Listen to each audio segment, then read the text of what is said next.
ഒരു സിമ്പിൾ ഇഞ്ചി കറീൻ്റെ റെസിപ്പിയാണ്. വെളിച്ചെണ്ണ ഒഴിക്കുക, കടുക് പൊട്ടിക്കുക. കടുക് പൊട്ടി കഴിയുമ്പോൾ ചെറുതായിട്ട് അരിഞ്ഞ് വെച്ചിട്ടുള്ള ഇഞ്ചി ഇട്ട് കൊടുക്കുക.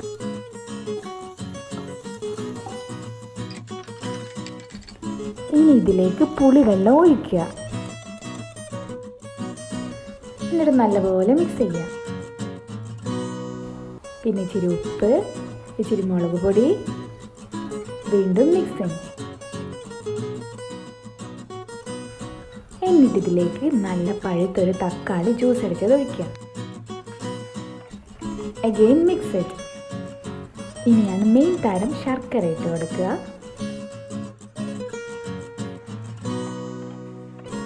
ഇളക്കുക. നന്നായി കുറുക്കിയെടുക്കുക.